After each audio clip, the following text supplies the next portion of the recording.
전시관까지 사업자 등록은 어떻게 냈고, 그 다음에 세액연서는 어떻게 발급하고, 발급받은 세액연서는 어떻게 매입세 공제하는지에 대해서 살펴보았습니다. 이번 시간에는 과세표준과 신고 납부에 대해서 살펴보도록 하겠습니다.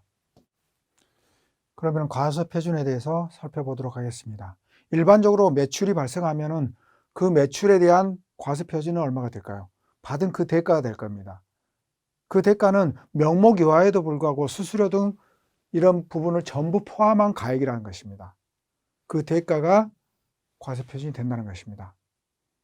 그 금액을 대상으로 세액연서를 발부한다는 거죠. 여기에는 부가가치세는 제외합니다. 그 다음에 금전 이외의 대가를 만약에 받은 경우는 어떻게 될까요? 그랬을 경우는 자기가 공급한 재화 또는 용역의 시가를 과세표준을 합니다.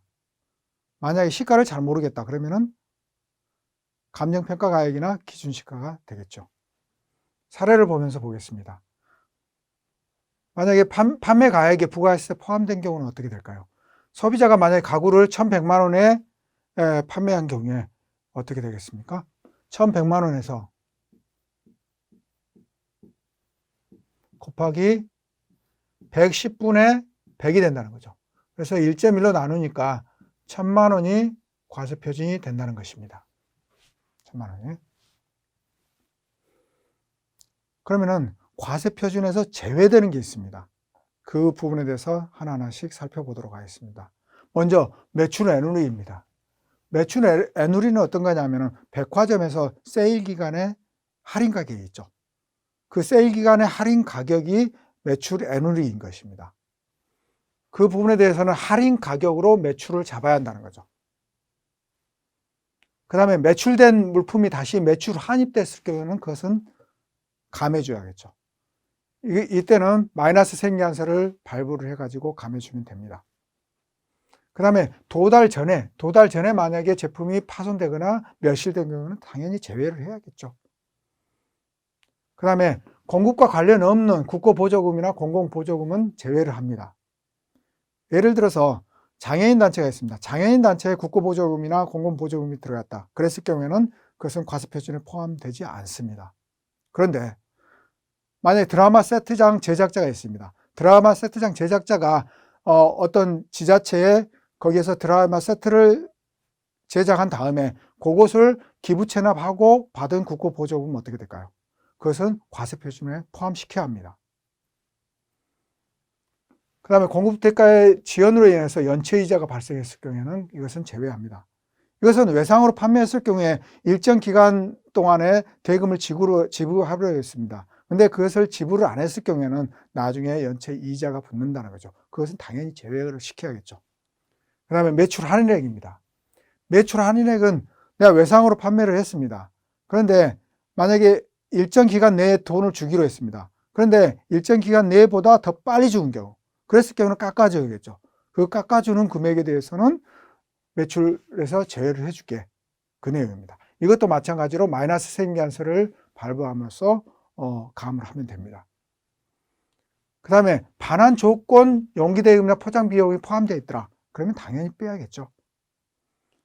그 다음에 구분 격리된 봉사료가 매출액에 포함되어 있더라. 그랬을 경우에는 그것은 제외합니다. 봉사료를 제외한 금액을 과세표준으로 잡는다는 거죠. 단지 구분 격리가 안 돼 있을 경우에는 그것은 전체를 과세표준으로 잡습니다. 그 다음에 자기 적립 마일리지는 제외를 합니다. 예를 들어서 내가 제품을 판매를 하고 그 고객에게 마일리지를 적립을 해줍니다. 그래서 다음에 왔을 때 그 마일리지로 결제했을 경우에는 그것은 과세표준에 포함시키지 않는다는 거죠. 그런데 만약에 제3자를 마일리지를 통해서 만약에 결제를 했을 경우는 어떻게 해야 할까요? 제3자 마일리지를 만약에 통해서 결제를 했을 경우에는 그 3자로부터 일정 금액을 보전을 받을 겁니다. 그 보전받을 금액은 그것은 과세표준에 포함시켜야 합니다. 그리고 대손금이나 장려금은 과세표준에서 공제하지 않습니다. 자, 이번에는 부당행위에 따른 과세표준 계산을 살펴보도록 하겠습니다. 만약에 저가 공급입니다. 저가 공급을 했을 경우에 특수관계에 있는 경우에는 저가 공급을 했을 경우는 전부 시가가 되겠죠. 시가. 부당행위 계산 부인에 따라서. 그리고 특수관계가 아니다 그랬을 경우는 당연히 거래 금액이 재화 용역이든 다 거래 금액이 과세표준이 될 것입니다. 그런데 무상 공급에서는 굉장히 많이 차이가 있습니다. 재화와 용역이 서로 틀리다는 겁니다. 재화의 경우에는 특수관계가 있든 없든 간에 재화를 무상 공급했다. 그러면은 시가로 과세를 합니다. 시가로. 우리가 앞에서 보았던 간주 공급이 여기에 해당됩니다. 간주 공급. 개인적 공급. 만약에 특수관계이면 내 자식이나 아니면 배우자한테 만약에 했더라. 내가 제조한 물품을 줬더라. 그랬을 경우는 그것은 시가로 봅니다. 그리고 만약에 종업원들한테 개인적 공급을 했더라. 그랬을 경우에도 마찬가지로 시가로 본다고 했습니다. 특수관계인이 없다 할지라도. 그런데 용역의 무상 공급은 다릅니다. 용역의 무상 공급은 용역의 자가 공급은 없다 했죠. 용역의 무상 공급도 마찬가지로 과세 대상이 아닙니다. 대원칙은 과세 대상이 아닙니다. 다만 사업용 부동산 임대에만 특수관계인에게 사업용 부동산 임대업자가 특수관계인에게 임대를 내줬더라. 그랬을 경우에는 시가로 과세하고 있습니다. 시가로. 이 한 가지만 과세를 하고 있다는 것입니다. 한번 예를 들어보겠습니다. 만약에 부동산 임대업자가 배우자에게 무상으로 임대한 경우에 한번 살펴보겠습니다. 2020년도 1기 때문에 6개월이 되겠죠. 여기 6개월. 근데 월 임대료가 시가로 500만 원이랍니다. 그러면은 500만 원 곱하기 6개월이 되겠죠. 그러면은 3천만 원. 3천만 원의 과세 표준을 잡아야 한다는 것입니다. 자, 그러면 이제 부가세 신고 납부에 대해서 한번 살펴보도록 하겠습니다. 일반 과세자와 간이 과세자가 차이가 있죠. 일반 과세자는 6개월 단위로 하고 간이 과세자는 1년 단위로 합니다. 그렇기 때문에 신고는 7월 25일까지 그리고 다음해 1월 25일까지 하는데 간이 과세자는 1월 25일 한 번만 한다는 거죠. 그런데 중간에 정부에서 국세청에서 예정 고지를 하고 있습니다. 예정 고지. 정기 납부할 세액의 절반을 일단은 예정 고지를 합니다. 그래서 4월 25일과 10월 25일, 그 다음에 간이과세자의 경우에는 7월 25일 날 이렇게 예정 고지를 하고 있습니다. 근데 법인사업자는 예정 고지가 없습니다. 물론 내년부터는 소규모 법인사업자에 대해서는 예정 고지 제도를 두고 있는데 금년도까지는 예정 고지가 없기 때문에 법인사업자는 반드시 분기마다 한 번씩 부가세 신고를 하셔야 한다는 거죠. 개인사업자 중에서 만약에 환급을 받고 싶다 아니면 사업이 부진해가지고 이 예정고지세액을 납부하기가 어렵더라. 그랬을 경우는 예정신고가 가능합니다. 그러면은 납부는 어떻게 할까요? 부가세 납부. 일반적으로 은행에다 납부하겠죠. 그 다음에 인터넷 뱅킹을 통해서 우리가 납부를 합니다. 그런데 이 신용카드 납부가 좀 문제가 됩니다. 신용카드도 납부를 할 수가 있습니다. 그런데 이 수수료 부분이 있습니다. 0.8%, 그 다음에 직불카드는 0.5%가 되죠. 이 수수료를 납세자가 부담해야 합니다. 납세자가 부담해야 하는데 이런 부분에 대해서 민원이 좀 발생하는 경우가 있습니다. 그래서 반드시 납세자가 부담한다는 사실을 여러분들이 아셔야 합니다. 이번에는 부동산 구입과 관련돼서 환급 사례를 보겠습니다. 이것은 매우 중요합니다. 사업자가 부동산을 구입한 금액은 굉장히 크다는 거죠. 그래서 그에 따른 세액연서를 발부했을 경우에 이게 매입세 공제가 될지 안 될지가 관건이라는 것입니다. 이게 굉장히 환급 현지 확인이나 이런 부분에서 많이 다툼이 있는 부분입니다.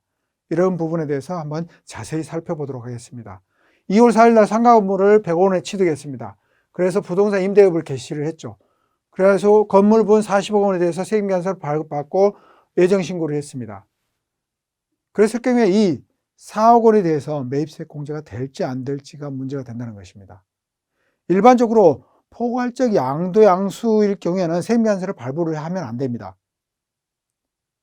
그래서 포괄적 양도 양수일 경우에 세금계산서를 발부를 했을 경우는 그것은 매입세액 불공제가 된다는 거죠.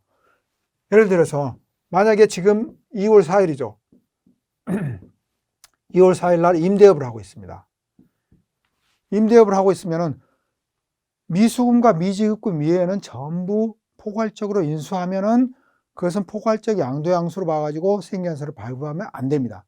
그래서 임대업일 경우는 매출자도 임대업이라는 거죠. 동일하게 임대업이어야 한다는 것입니다. 그리고 일반 과세자일 경우에도 일반 과세자이죠.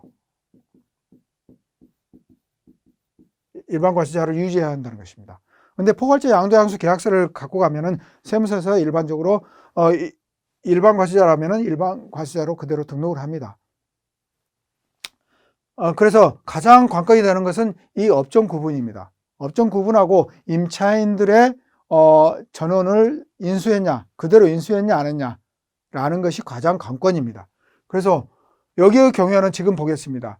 경우 1을 보면 양도자가 부동산 임대업을 하는 법인이랍니다. 나는 개인입니다. 근데 부동산 임대업을 하는 법인이랍니다.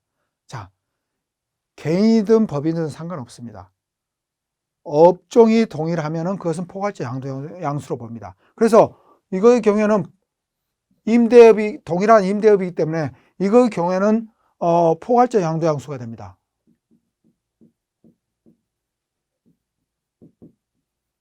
포괄적 양도로 봐가지고 세금계산서를 발부하면 안 됩니다. 세금계산서를 발부하면 안 되는에도 불구하고 세금계산서를 지금 발부해갖고 매입세액 공제를 했죠. 이랬을 경우에는 매입세액 불공제가 된답니다.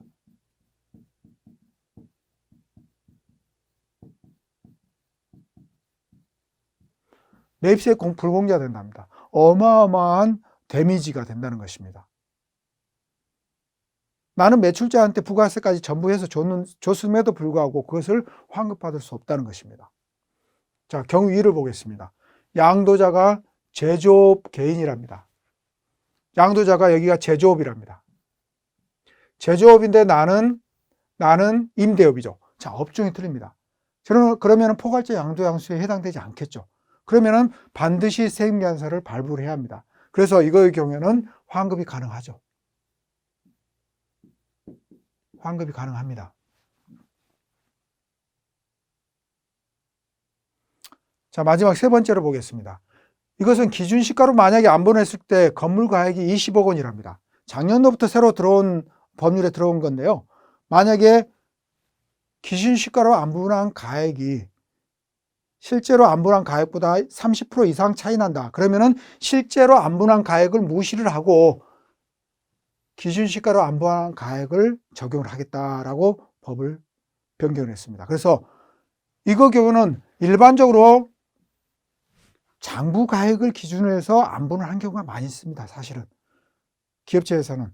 그런데 그걸로 하는 게 아니라 기준시가로 한번 안분을 해봐야 한다는 거죠. 그래서 만약에 30% 이상 차이 난다 그러면은 기준시가대로 우리가 결정을 하기 때문에 그 부분에 대해서는 추가 부분은 매입세 공제가 안 된다는 거죠. 이거 경우에 한번 계산을 해보죠. 자, 기준시가가 20억입니다. 자, 20억. 20억인데 20억에서 기준시가에서 20억과 실제 세금계산서 받은 게 20억이죠. 20억에 40억이 되겠죠. 저건 실제 받은 거예요.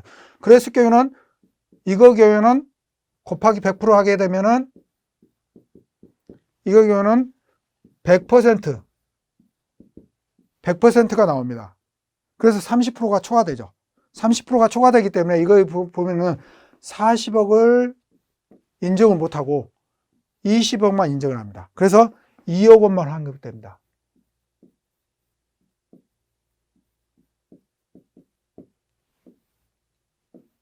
중요하죠. 매우 중요합니다.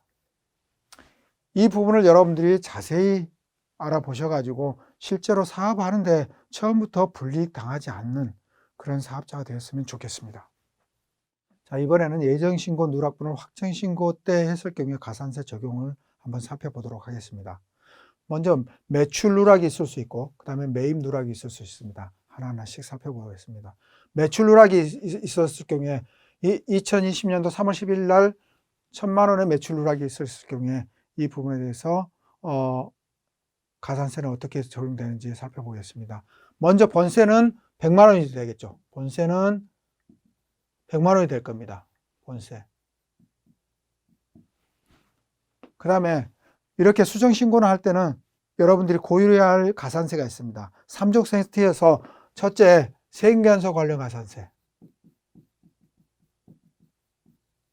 그 다음에 신고 불성실. 신고 불성실 가산세, 그 다음에 납부지연 가산세.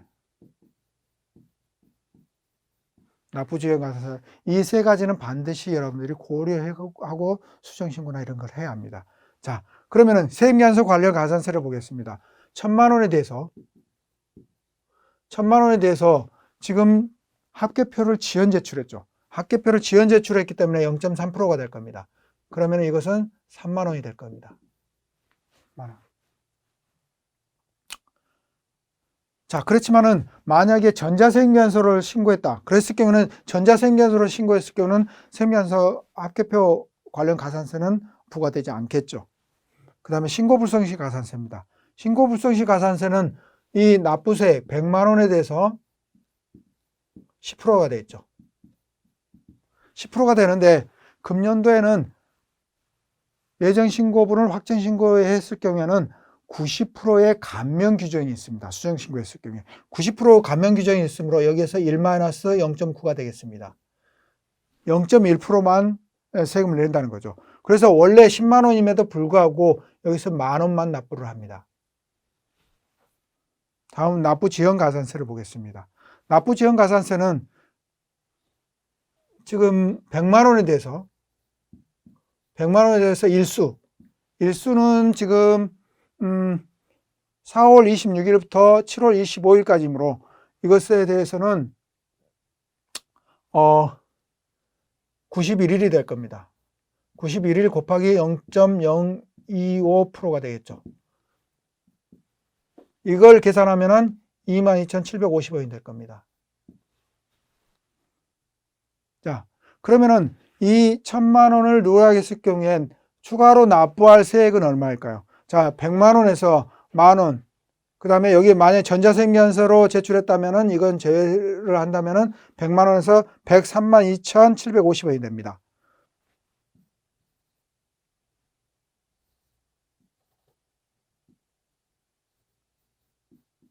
(132,750원이) 된다는 거죠. 자, 그러면은 매입 누락했을 경우에 한번 살펴보겠습니다. 매입 누락했을 경우에는 자, 원단을 2020년 1월 15일 날 만약 원단을 2천만 원에 매입을 해가지고 이걸 세금계산서 발급받았으면 예정신고 누락했을 경우에는 어떻게 될까요? 이거 경우에는 지금 내가 세금을 환급을 늦게 받은 거 아닙니까? 그죠? 매입을 예정신고 때 했으면 더 빨리 이 세금을 환급받을 수 있었는데 지금 예정신고 때 환급을 못 받아가지고 확정신고 때 제출함에도 불구하고 가산세를 문다? 그것은 좀 억울하다. 그래서 이 부분에 대해서는 가산세가 없다는 겁니다. 매입 누락에 대해서는.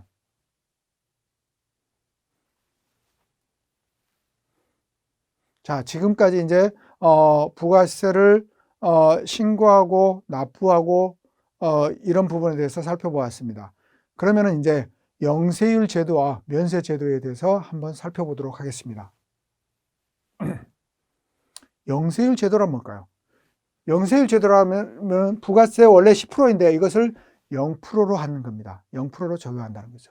이것은 원래 소비지국 과세 원칙에 의해서입니다. 국내와 국외가 있습니다. 원래 국내에서 사업자가 만약에 재화를 공급했을 경우에는 과세 대상이지만은 국외 소비자가 만약에 비거주자일 경우에 국외에 있는 비거주자나 외국 법인일 경우에는 소비세임에도 불구하고 소비는 외국에서 이루어지면 10% 매기면 안 되겠죠. 소비세이니까. 그렇기 때문에 이거에 대해서는 0%를 과세를 하겠다라는 겁니다. 그 종류로는 재화 직수출 있죠. 재화 수출. 이렇게 재화 수출할 경우에는 0%를 과세를 합니다.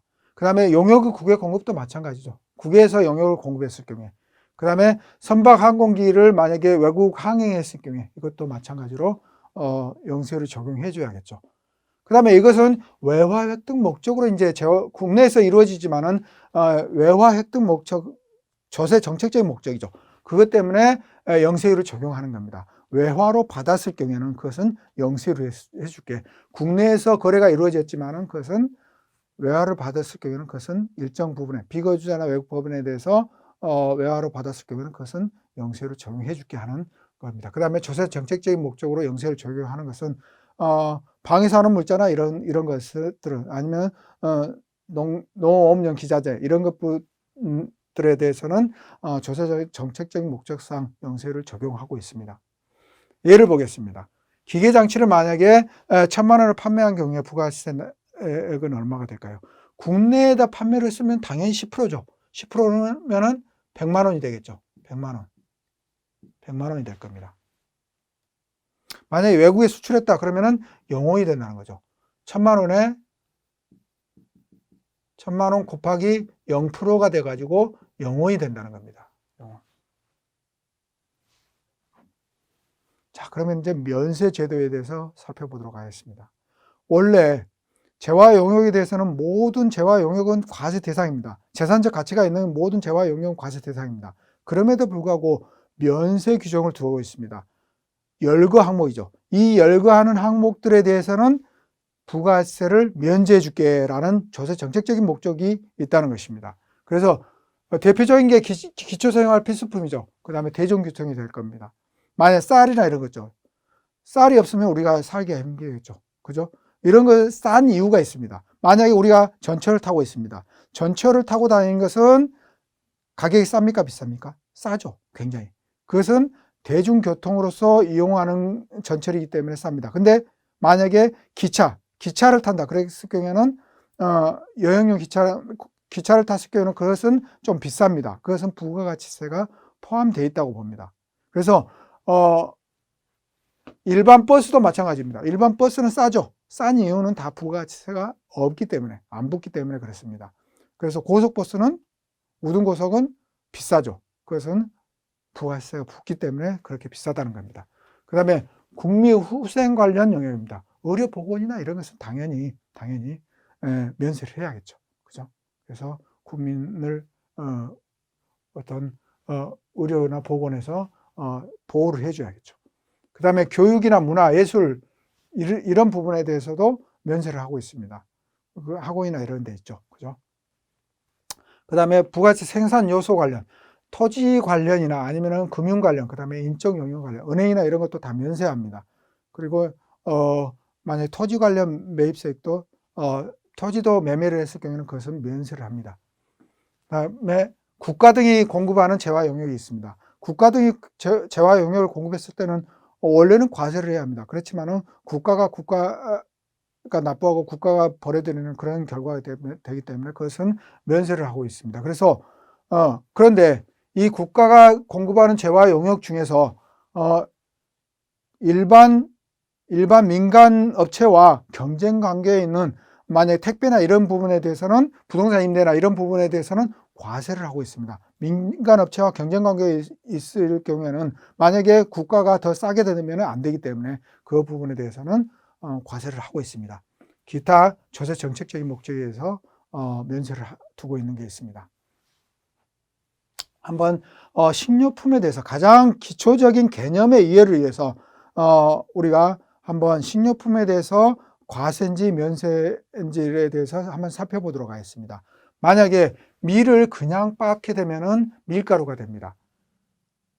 이 식료품에 대해서는 성질이 그대로 유지되면은 면세로 봅니다. 성질이. 그래서 모양과는 상관없죠. 그럼 이거 빻게 되면은 모양은 변했을지언정 성질은 그대로 있죠. 그래서 면세를 하게 됩니다. 이걸 물이나 혼합해 가지고 열을 가하게 되면은 빵이 되죠. 이 빵은 밀가루나 밀하고는 성질이 바뀌는 겁니다. 그래서 이것은 과세를 한다는 겁니다. 팥도 마찬가지요. 팥을 일반적으로 빻게 되면 팥가루가 되죠. 팥가루는 성질이 유지되므로 면세가 되죠. 이것을 물을 혼합해서 만일 열을 가하게 되면 팥앙금이 됩니다. 팥앙금은 과세가 된다는 것입니다. 쌀도 마찬가지입니다. 쌀을 일반적으로 빻게 되면 쌀가루가 되죠. 이건 성질이 유지가 되므로 면세가 되고 물을 혼합해서 열을 가하면 떡이 되죠. 떡은 과세랍니다. 이렇게 개념적인 이해를 여러분들이 하고 가시면은 이거 좀 고민이 되더라도 여러분들이 기본 원리만 하면은 그것은 해결할 수 있지 않을까라는 생각에서 이렇게 말씀드렸습니다. 마지막으로 현금 영수증 발급 제도에 대해서 말씀드리겠습니다. 현금 영수증 발급은 최종 소비자를 대상으로 하는 업종이 대부분 현금 영수증을 발급합니다. 그런데 이것은 국세청에서는 이 업종들을 점점 늘려나가고 있는 추세에 있습니다. 그 부분에 대해서 하나하나씩 살펴보도록 하겠습니다. 먼저 현금 영수증 가맹점 가입 대상자를 한번 살펴보겠습니다. 이건 소득세법에 있는 것으로서 직전 연도 수익금액이 2,400만 원 이상인 개인사업자는 현금 영수증 가맹점에 가입을 해야 합니다. 그리고 법인사업자는 전체를 해야죠. 소매업종을 하는 법인사업자를 말합니다. 그 다음에 의사나 약사 하는 이런 전문직 업종들에 종사하는 사업자도 현금 영수증 가입을 해야 합니다.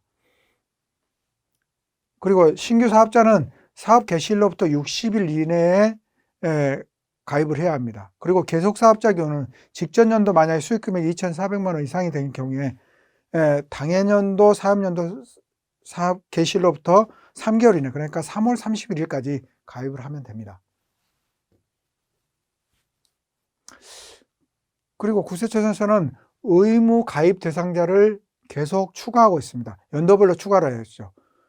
그래서 이 업종들에 대해서는 반드시 현금 영수증을 발급을 해라라는 것입니다. 특히 10만 원 이상 매출을 했을 경우에는 현금 영수증을 발급하지 않는 경우에는 가산세가 20%가 과세가 됩니다. 자, 금년도에는 컴퓨터 학원, 그 다음에 미용 학원, 요리 학원, 자동차 정비 학원 등 각종 학원들이 이제 대부분 대상자로 추가가 되었습니다. 그 다음에 내년부터는 이제 고시원이나 독서실, 그 다음에 미용실 이런 부분들에 대해서도 전부 추가가 될 예정입니다. 자, 그러면은 현금 영수증 관련해서 가산세에 대해서 한번 살펴보도록 하겠습니다. 만약에 현금 영수증이나 신용카드 등을 이제 가공으로 만약에 발급했다 했을 경우에는 부가가치세법상 이것은 가공세금계산서로 봅니다. 가공세금계산서. 현금 영수증이나 신용카드 세금계산서는 동일한 세금계산서로 봅니다. 그렇기 때문에 이것을 만약에 가공으로 했다고 하면은 세금계산서를 가공 발급한 그거하고 똑같이 취급을 해서 매출액의 3%의 가산세를 부과하게끔 되어 있습니다. 그리고 현금 영수증을 만약에 미가입했더라 그러면은 소득세법이나 법인세법상 수익금액의 1%의 가산세가 부과가 됩니다. 그리고 만약에 결제를 거부했더라. 결제 거부한 경우에는 해당 금액의 5%를 가산세를 부과하고 있습니다. 그런데 만약에 10만 원 이상, 거래금액이 10만 원 이상, 부가세 포함한 금액입니다. 거래금액이 10만 원 이상의 현금 영수증을 미발급하거나 발급을 거부했다. 그러면은 그 미발급 금액 등에 대해서 20%의 가산세를 부과하고 있습니다. 그러면은 현금 영수증 의무 발급 대상자가 만약에 매출 누락한 경우에 가산세는 어떻게 되는지 한번 살펴보도록 하겠습니다. 만약 세무조사 결과 추가 납부할 세액은 이제 했습니다. 2018년도 가구 소매업을 하고 있습니다. 가구 소매업이면은 이것은 현금 영수증 의무 발급 대상자입니다. 그래서 이게 만약에 매출과표를 10억 원, 그 다음에 매입과표 7억 원 해가지고 납부세액을 3천만 원을 해가지고 2020년도 1월 25일 날 신고 납부를 했어요. 그런데 7월 23일 날 만약에 관할 세무서에서 세무조사가 실시했습니다. 그래서 매출 누락, 가구 판매 오프라인 매출 누락이 1억 원이 발생했을 경우에, 부가세는 별도랍니다. 1억 원이 발생했을 경우에 과연 추가로 납부할 세액은 얼마가 될 것인지 한번 살펴보도록 하겠습니다. 먼저 번세를 보겠습니다. 번세는 어떻게 되죠? 번세는 1억 원에 대한 10%죠. 그래서 1,000만 원이 될 겁니다. 1,000만 원이 번세가 될 겁니다. 그러면 세금계산서 미발급 가산세는 있을까요? 없을까요? 지금 3종 세트를 보고 있는 겁니다. 세금계산서 미발급 가산세는 없죠. 소매업이기 때문에. 소매업은 세금계산서 최종 소비자한테 매출했을 경우에는 그것은 세금계산서 발급 의무가 없습니다. 그래서 생명연수 미발급 가산세는 없을 겁니다. 그 다음에 신고불손실 가산세를 보겠습니다. 신고불손실 가산세는 추가 납부할 세액 1,000만 원에 대해서 10%가 되겠죠.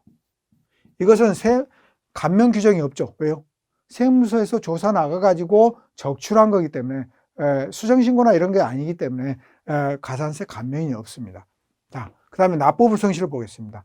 납부불성실은 본세 1,000만 원에 대해서 곱하기 지금 180일이 될 겁니다.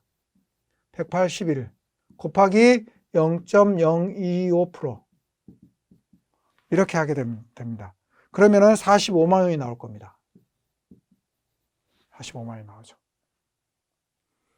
그 다음에 이것은 매출 누락을 했는데 지금 현금 영수증 의무 발급 대상이 됩니다. 그런데 매출 누락은 지금 어떻게 하죠? 현금 영수증 발급을 안 했죠. 발급했으면 당연히 과표에 잡혔을 거니까. 그래서 현금 영수증을 발급을 안 했기 때문에 자 1억 원에 대해서 1억 원 곱하기 이것은 부가세가 별도라고 있는데 현금 영수증 발급은 지금 부가세를 포함한 가격, 실질적으로 결제하는 금액을 기준으로 합니다. 그래서 1.1이 됩니다. 1.1 곱하기 총 발행할 금액 중에서 20%라 했죠. 20%. 이렇게 되면 얼마입니까? 2,200만 원이 될 겁니다. 2,200만 원의 가산세가 부과된다는 겁니다. 그래서 전체적으로 하게 되면은